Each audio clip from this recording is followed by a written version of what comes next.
Salut les collabos. Euh, Tout à l'heure, il y a eu un live de Thomas dans le groupe et il y avait peu de monde qui sont venus. Alors pourquoi les gens viennent pas voir? Est-ce que c'est l'horaire ou est-ce que c'est parce que aussi Facebook ne notifie pas assez les gens? Mais en tout cas, il a parlé de YouTube, sa chaîne YouTube, trois axes de développement de sa chaîne YouTube. Donc, premièrement, c'était tout ce qui concerne la recherche des mots-clés, enfin, en tout cas des vidéos intéressantes qui, euh, qui ont une bonne durée de visionnage, la rétention, et aussi une bonne durée de session, c'est-à-dire qui amène les gens à voir d'autres vidéos sur YouTube, parce que YouTube veut analyse ces paramètres, et ça, en fait, ils ne sont pas dépendants vraiment de nous, c'est pas comme les mots-clés dans le titre et description, parce que ça prend en compte le comportement de l'humain des autres utilisateurs. Et YouTube veut que, comme toutes les plateformes, il veut que les utilisateurs restent le plus longtemps possible sur la plateforme pour pouvoir leur afficher des publicités et puis même simplement pour qu'ils utilisent leur plateforme longtemps. Donc il y avait ça, cette partie recherche de mots-clés, faire des vidéos engageantes, etc. Il y avait aussi l'histoire des miniatures, les vignettes, avec dans le dashboard Analytics de YouTube, on peut voir le CTR, donc le pourcentage de gens, sur 100 personnes, combien de gens cliquent sur notre vignette, notre miniature, lorsqu'ils sont exposés à cette miniature quelque part dans l'interface de YouTube. Ça donne le CTR, Click-Through Rate. Ça, on peut le voir. Donc, il faut travailler sur les miniatures. Et ça, il fera un live prochainement pour donner des règles de base.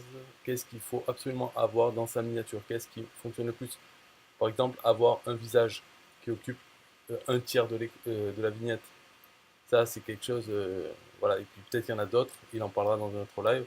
Et le troisième axe, c'était euh, à propos des algorithmes, à propos de l'intelligence artificielle et des réseaux de neurones qui font que, enfin bon, il faut écouter son live pour voir tout ça, mais je veux dire que les machines deviennent indépendantes, entre guillemets, c'est-à-dire elles font des choses qui ne sont plus créées par des humains, par les programmeurs.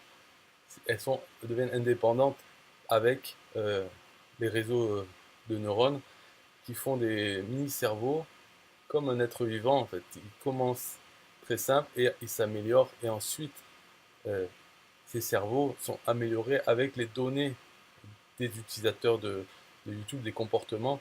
Et en fait, ces cerveaux, ils deviennent, déjà, ils évoluent très très vite, à la vitesse de l'informatique, hein, et deviennent plus intelligents que n'importe quel humain. Donc, ils peuvent suggérer des vidéos à chaque utilisateur en fonction de paramètres qui, même s'il y avait un humain qui connaissait super bien telle personne, cet humain ne pourrait pas lui proposer des vidéos parce que déjà il ne les connaît pas toutes, alors que l'ordinateur connaît toutes les vidéos qu'il y a sur sa plateforme.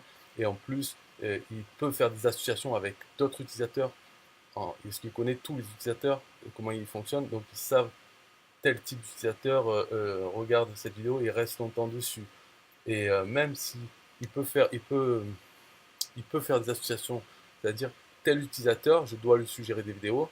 Ok, euh, il n'est pas identique à celui-là, mais parce que, parce que l'utilisateur a tel et tel comportement, il va aimer aussi ce type de vidéo et il fait ça. Et s'il voit que l'utilisateur effectivement euh, regarde la vidéo longtemps, ça va renforcer son cerveau, sa connaissance des comportements humains et des associations entre plusieurs.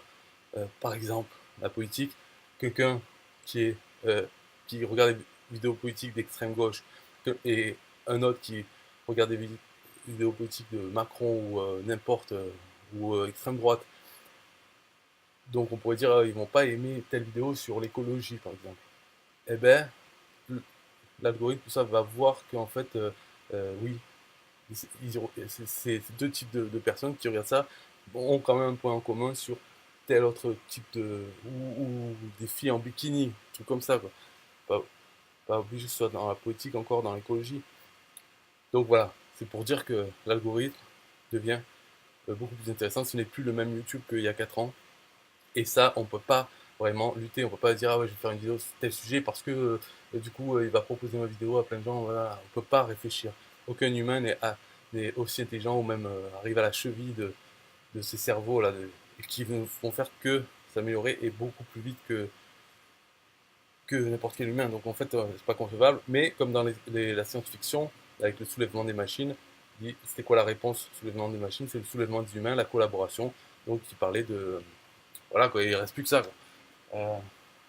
Collaborer entre personnes qui créent du contenu. Et comme ça, en utilisant, collaborant de plus en plus, de mieux en mieux, à des niveaux même qui ne sont pas concevables maintenant, parce qu'on est toujours dans notre...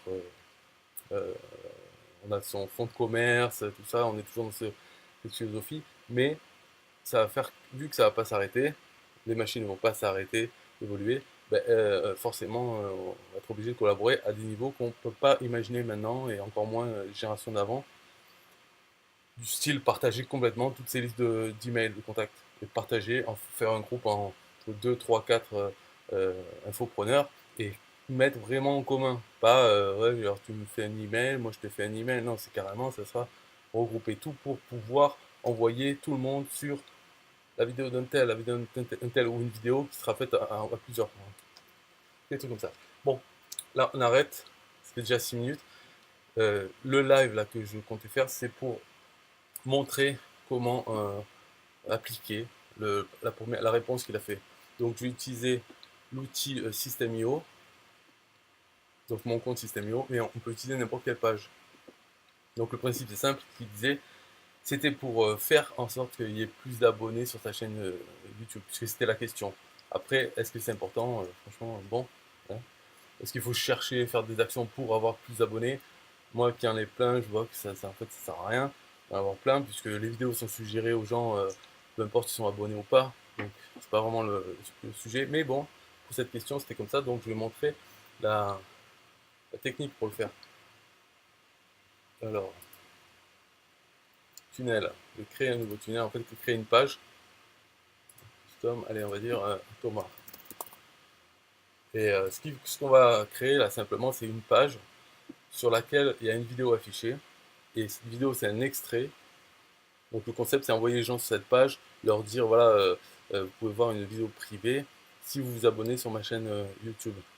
Et comme il n'y a pas de moyen de s'assurer que les gens s'abonnent, c'est une petite astuce pour le faire, c'est les envoyer sur une page sur laquelle il y a une petite vidéo, un extrait de quelque chose d'intéressant, un bouton en bas qui dit abonnez-vous pour voir la vidéo privée.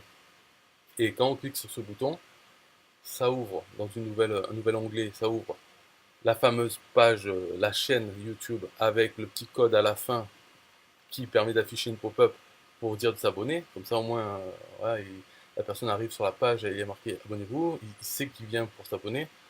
Donc, voilà, il s'abonne. Et en fait, quand il revient sur la page d'avant, il y aura la vidéo privée, la fameuse vidéo privée qui sera affichée sur la page. Mais c'est un hack, puisqu'il n'y a pas de moyen de vérifier ça. Donc, en fait, c'est simplement un délai d'affichage de la vidéo privée. Alors il faut calculer un peu son coût parce que euh, disons que pour faire simple, ce qu'on va faire c'est une page simplement avec une vidéo en haut qui est la vidéo extrait, le bouton, et ensuite la vidéo privée, elle ne va s'afficher qu'au bout de X minutes.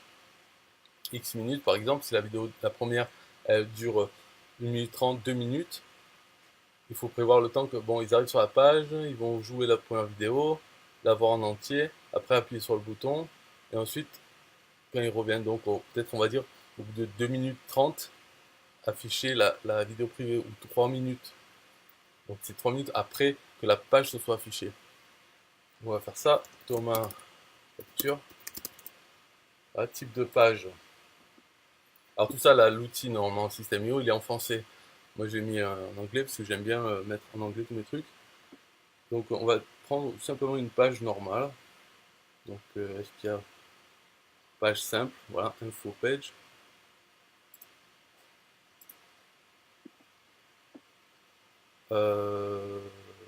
Ouais, il n'y a pas plus simple que ça là.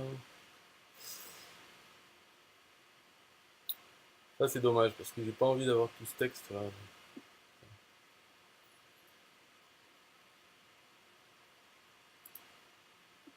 Alors ok, donc on édite la page. Il faudrait choisir une page où il n'y a pas besoin de tout supprimer. Remarque, si je fais ça, je supprime tout. Voilà, tout supprimer. Ok, donc on commence simplement, voilà, vidéo privée,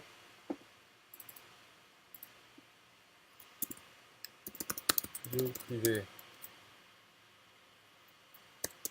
réservée aux abonnés de ma chaîne YouTube. Voilà, ok. Euh, donc on met une première vidéo, voilà. Ah, pour qu'elle soit plus petite, comment on fait? Bon. Hmm. T'as pas envie? Non, il n'y a pas.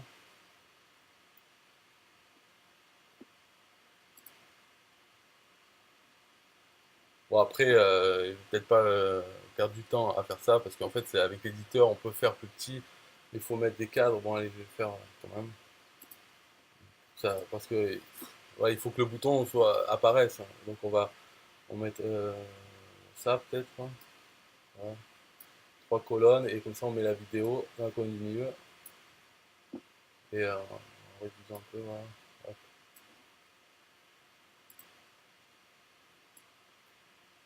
Voilà, comme ça moi elle est plus petite. Euh, donc dans mes vidéos, je vais prendre une première, par exemple celle-là. Je fais bouton droit, copier l'adresse de la vidéo. Voilà, je la mets dedans.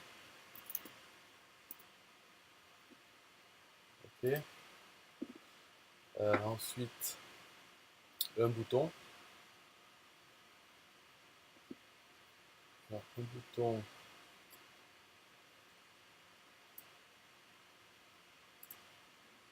qui dit abonnez-vous à ma chaîne pour voir la vidéo privée. Voilà, l'action du bouton Open URL. Donc on veut l'ouvrir dans un nouvel onglet. Et l'URL, c'est je vais trouver ma chaîne. Alors comment, ouais, voilà, je passe par là. En fait, il faut donner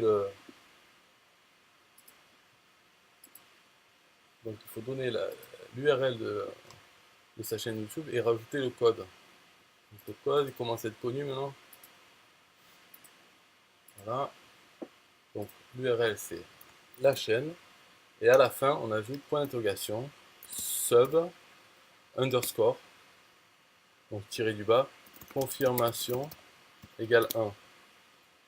Voilà, ça c'est ce qui va permettre d'afficher le pop-up pour s'abonner à la chaîne. Et après, alors bon, tout ça, je vais enlever les espaces là. Voilà. Ça sert à rien, c'est ça.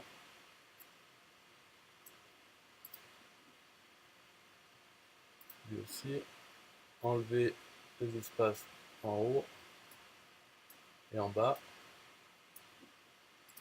Et lui aussi, enlever l'espace du bas.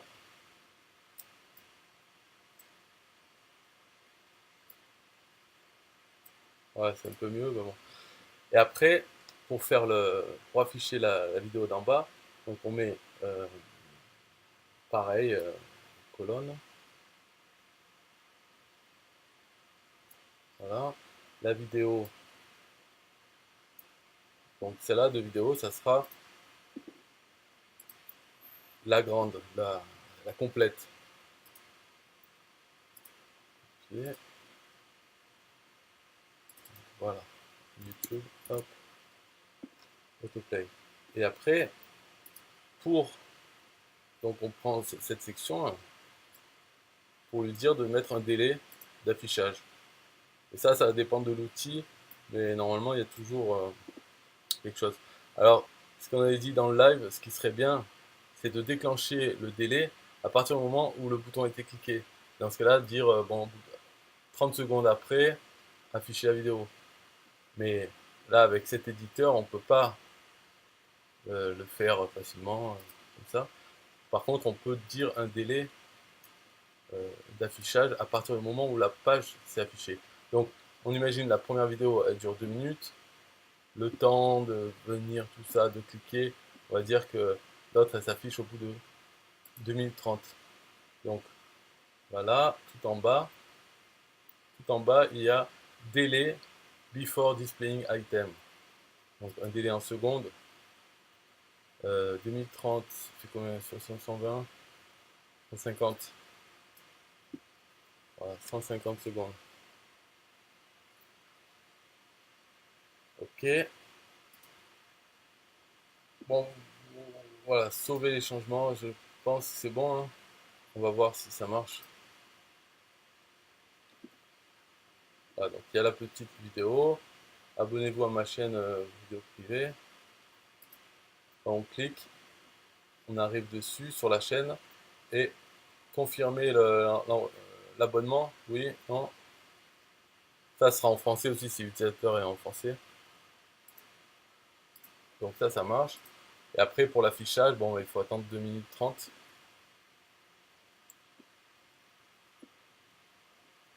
Mais normalement ça marche. Donc on va pas attendre. Je vais mettre pour montrer que ça marche. Mais bon, si ça fonctionne, on va mettre 10 secondes. Voilà. Donc en fait, ce qui va se passer, c'est pas clair, c'est pas indiqué. C'est-à-dire que quand il va cliquer sur le bouton, ça va ouvrir un nouvel onglet, donc ça va le mettre focus sur cette fenêtre avec l'abonnement. Et après, donc il va être abonné, il va chercher la vidéo, elle est pas là. Bon, il ferme l'onglet et il revient sur cette page. Et là, sur cette page, euh, si tout est bien calculé, bien sûr, normalement, voilà, il y a la vidéo privée. Donc on peut mettre un titre au-dessus aussi qui s'affiche en même temps que la vidéo pour dire voilà votre vidéo privée, merci de vous être abonné, voilà votre vidéo privée. Alors il peut y avoir des ratés, des gens qui ne revoient pas cette page ou quand ils reviennent trop vite et la vidéo n'y est pas et après ils la ferment et voilà, ils ne comprennent pas. Ça peut arriver. Ça peut arriver aussi qu'ils ouvrent la page et puis ils font autre chose, les 2 minutes 30 se passent et quand ils viennent sur la page, ben, il y a marqué, ils ont le bouton mais ils ont aussi la vidéo affichée. C'est vraiment dans le meilleur des cas, disons dans la plupart des cas, ça va bien se dérouler. Mais après, il peut y avoir des ratés, mais c'est pas important. De toute façon, le but c'est juste d'avoir quelques abonnés de plus, si c'est ça qu'on veut. Voilà. Après, moi je dis, avoir des abonnés, c'est comme dans toutes les vidéos qu'on voit, euh, les gens répètent ouais, abonnez-vous, et- mais si on est déjà abonné, c'est saoulant en fait. C'est des appels à l'action pour avoir des abonnés. Pourquoi faire? Pour dire j'ai tant d'abonnés. Ouais, mais enfin, bon, c'est pas grave. Voilà, si on veut vous abonner, c'était ça avec System.io, donc ça va vite à faire. Et avec d'autres outils, ça peut aller vite aussi si on peut afficher avec un délai. Sinon, si on est encore avec un WordPress, il doit y avoir des plugins, mais si on est encore avec des pages HTML, c'est l'histoire de JavaScript. Il faut trouver un code pour afficher un div au bout d'un certain temps.